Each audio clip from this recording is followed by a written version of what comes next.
Hello, everyone. Thank you for coming to my talk. I know it's one of the last ones of the day, but before the end of the keynote. So, thank you for coming and hanging around. I'm Stephanie. I'm one of the managing partners at Pendle, and Pendle is a data and AI consultancy that focuses on responsible AI practices.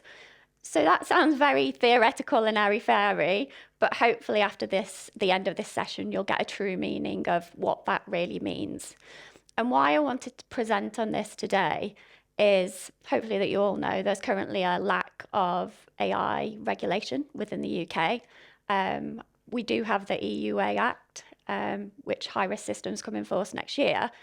But this is for you as data leaders and professionals to really understand and consider why AI regulation and guardrails shouldn't be seen as a blocker to innovation, but should be seen as more a competitive advantage. So to get you moving a little bit, so raise your hand, I'm showing my age here, if you had a Nokia in the 90s. I mean, who didn't love them? I'm definitely showing my age, so there wasn't as many hands as I thought. Raise your hand, well, keep it up if you thought Nokia was unstoppable. So they had 40% market share, they had the distribution, they were everywhere. Okay. And who remembers then that in 2007, Steve Jobs walked on a stage and said, "Today, Apple is going to reinvent the phone." No one. Oh, few people remember. Oh, I didn't. But I did have a Nokia and I love Snake. And I want you to raise a camera and take a picture of what's on the screen. Get your camera out. Come on, Lee.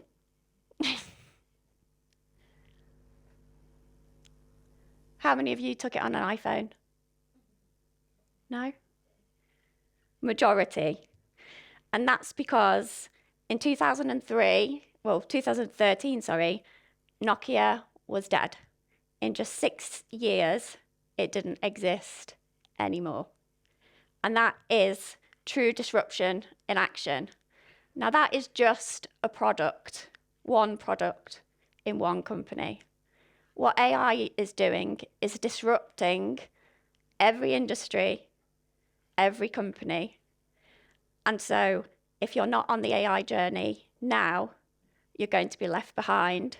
So don't be the Nokia of AI. And that picture, keep it as a reminder. So every time anyone comes up to you, you can say, look, we just don't want to be the Nokia of AI. So I think you would have to be living under a cave if you didn't read or hear about the latest MIT research that said 95% of companies at the moment aren't generating a return from their generative AI investments. And if you haven't heard that, you're probably in the wrong conference or in the wrong room. But welcome. You're perfectly fine to stay because I'll tell you all about it. So what that research said, and I was reading it on the train, is that everyone took the clickbait that 95% of companies fail. But what they didn't read is the full article and looked at the 5% and how they were actually generating a return on investment. But luckily for you, I sat down, read the full article, researched a bit more, and found the sweet spot formula. So again, take your cameras out. This is your 2-second warning before I flash up the formula on the screen, so that you can take it away and implement it into the businesses yourself. So, value. So you probably all know and work on at the moment around how you identify AI use cases. So you're looking at your business for the business problems. How can you improve efficiency? How can you grow revenue? What are the pain points that we have to solve? And then you're looking at the right AI application of how you would implement that. So whether that's machine learning, LLMs, ANNs, and lots of other different models. And if you're really good, you're probably also looking at operating model, literacy, etc. But what many companies are missing is trust. And trust is your true multiplier. Companies that are investing in trust generate 3 to 4 times more revenue than companies that don't. So why have I got Lewis Hamilton there? Everyone's heard of F1, I hope, unlike the Nokia, showing my age. And everyone knows in F1 that it's not just about the car. So they've all got brilliant technology. They're all looking at, how they optimize that technology and be the best. Their mission, their business problem, is to solve that race. But they also look at trust, because that car only works, and Lewis Hamilton can only win those races with a race strategy, with a communication plan, with pit stops that are optimized. And I don't think he would agree, but he's quite arrogant, that if he didn't have that, he would probably crash on every race and cause real issues for the team and not win anything. That is essentially the trust element. But again, trust sounds very theoretical. So what actually is it? So it's the assured reliance of the character, ability, or truth of someone or something. So I want you to think of a person or a company that you really trust. What are their values? What are their behaviours? How have they convinced you that they're trustworthy? Or think about a company that's not trustworthy. Why? And this is like AI, because 76% of UK shoppers currently don't want to invest or shop with companies who are using AI because they don't trust that they are using it responsibly. And interestingly, Gen Z, so probably some of you in this room, are one of the people that are advocating for it the most. So I could talk about that MIT research all day, because I am a bit of a learning freak and nerd. But it was about 3 years ago, and it was really brought to life when I was the director of data and AI at Halfords. So I just moved over into that role. I was from a commercial finance background, so actually quite good at analytics and solving business problems. I knew businesses in and out. I had a good understanding of the technology, like I knew which models to use, the pros and limitations. But what I hadn't really considered is the trust element. And I had a bit of a shock. So it was 8 a.m. I think the team have put that in there. It's probably 4 a.m. in the morning. And I woke up to about 20 messages, 50 emails from people all over the business, because our AI route planning system for our ties on the drive. So if you've ever used it, this is a service where Halfords will bring tyres to you at home and fit them. It had actually gone AWOL. So it was scheduling tyres to be delivered within the next day, but not allocating the rotas out to employees. When things were going out, it wasn't optimizing the right journey. So all the things that we had in place to look at sustainability, and improving time and efficiency. And worst of all, we were disappointing customers, paying customers. So it kind of went down like a shit show, to be honest. So what we did is we turned it off straight away. We went back to our manual processes, but we still caused significant business impact. We impacted the trust of our customers. We had to go out and give discounting for those customers, which caused a significant financial impact for us. We impacted our employees, who didn't really believe in the AI system anymore, even though it had been working really well. And worst of all, I had to go to the non-executive board and our CEO and explain what had happened. So that wasn't a very nice experience for me going into that role. But it was a lesson that I will never forget and taught me all about the trust multiplier. But I'm not the only one. So I don't know whether these two ring true to you. So Tay was a chatbot that was released by Microsoft, I think in the early 2000s. And what Twitter were able to do is train it to essentially become, as it says there, a Hitler-loving sex robot within 24 hours. So Microsoft hadn't put the appropriate guardrails in place to mitigate any impact of this. Straight away, they removed it and they started to think about their responsible AI framework. But again, think of the trust and the impact that this had caused already for them. Again, Amazon, massive tech company and retailer, it started to look at how it could use AI to recruit people into the business.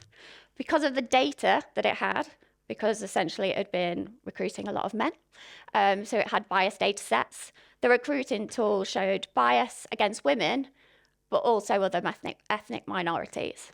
So again, they hadn't thought about the consequence and the impact that that AI would have. And this is why it's so important to have the appropriate guardrails in place, which essentially is responsible AI. And if you're interested, I found this the other day, you can go onto this incident database, and there's about 16,000 instances of very significant AI misdemeanors or impacts that they're having on society as a whole. And if you just think about it, there is no legislation in the UK at the moment about any of this. So it's down to employers and companies to really think about how are we implementing this within our own business to protect our employees, our shareholders, and consequently our profit. So I'll go back to my story.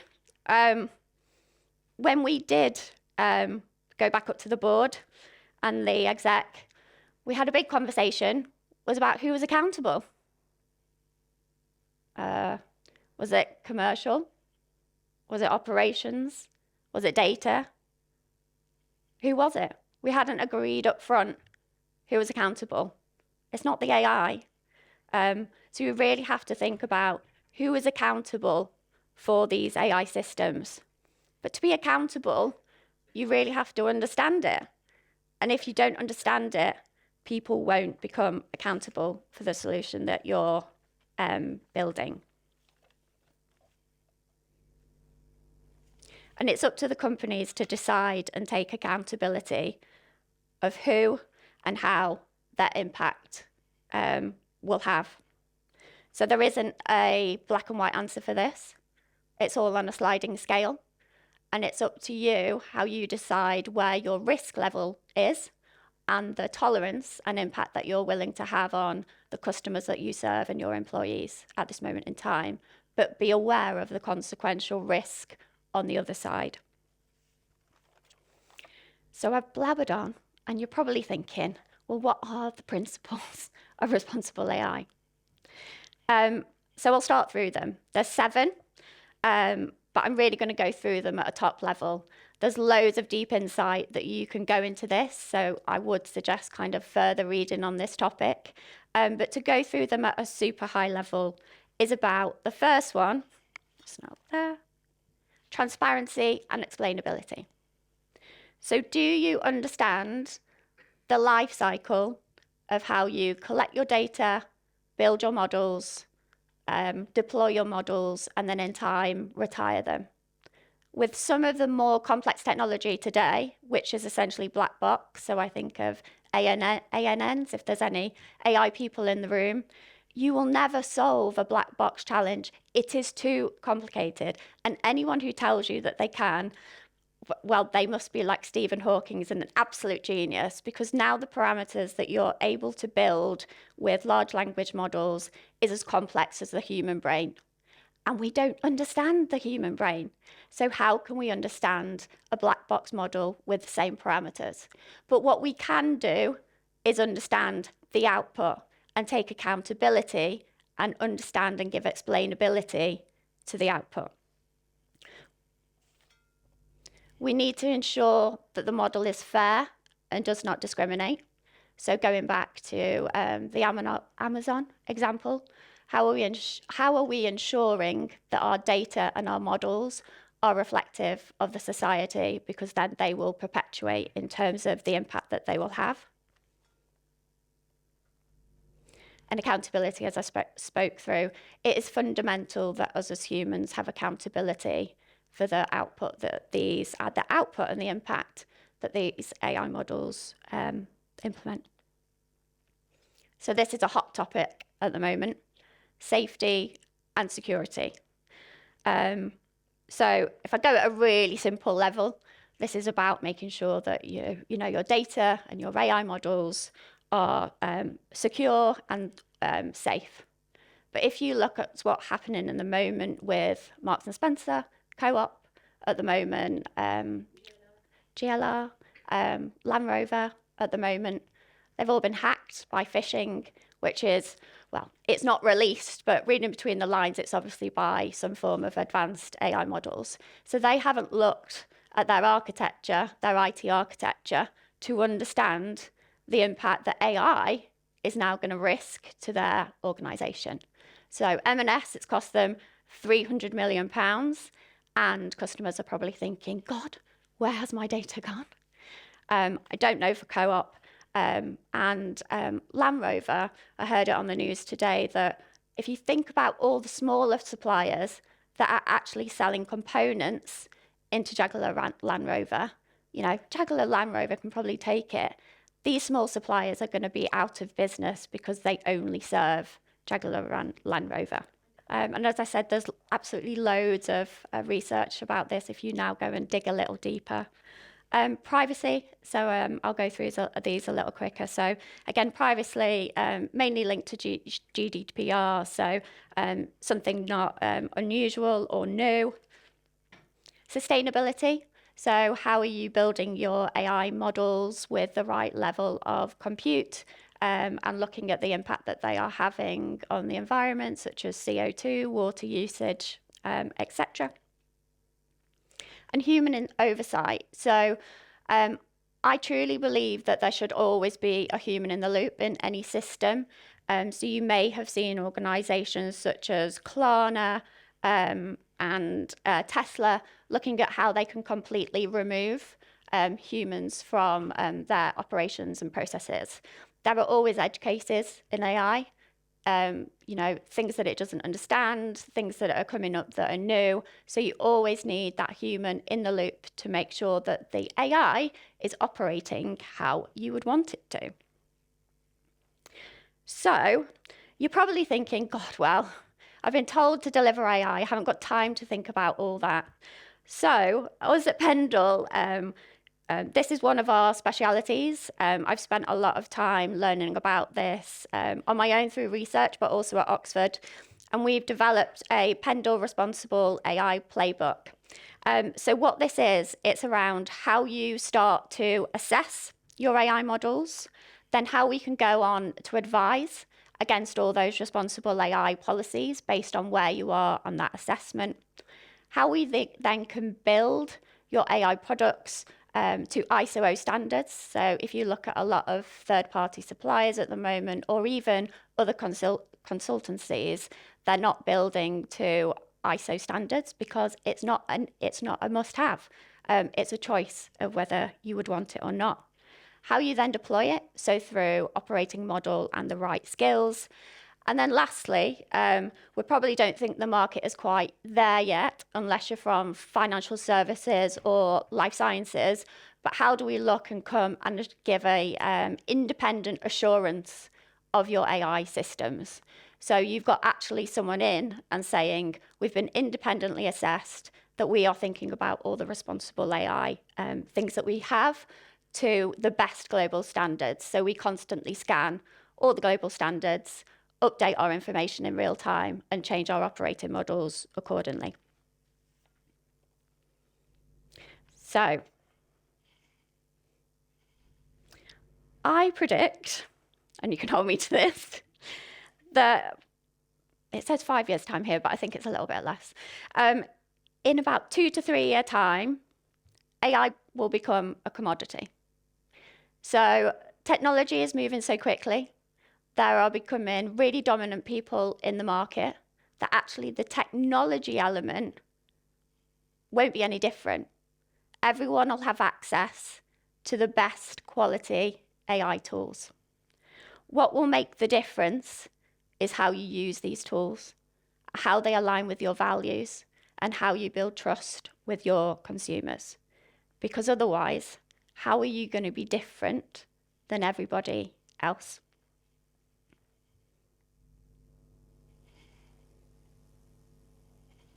So, it's time to make a choice. Are you going to pick the blue pill or the red pill?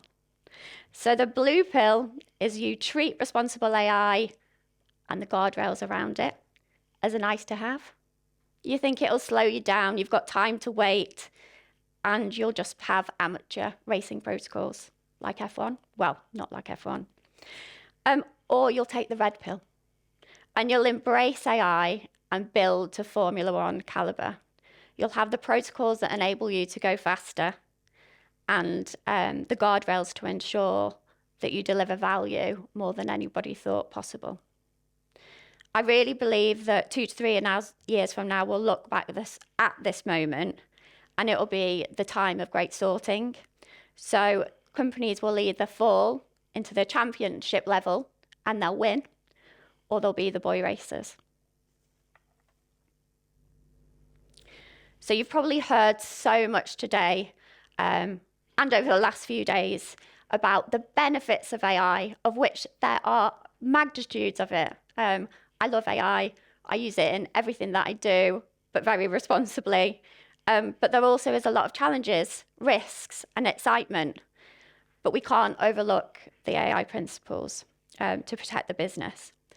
And if you're thinking, well, we haven't even started on this journey, we only use Copilot. Have you spoke to your third-party provider about what their responsible AI principles are? Have you thought about your use internally of how it aligns to your values and the guardrails that you want across your organisation?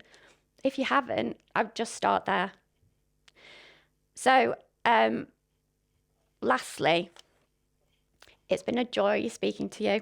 I think I'm running on time, hopefully. If you have any questions, please do reach out to me. We are leading the market in responsible AI, so this is quite new, especially in the assurance sector. And the really good news for you is that we've already built the AI playbook. So thank you very much.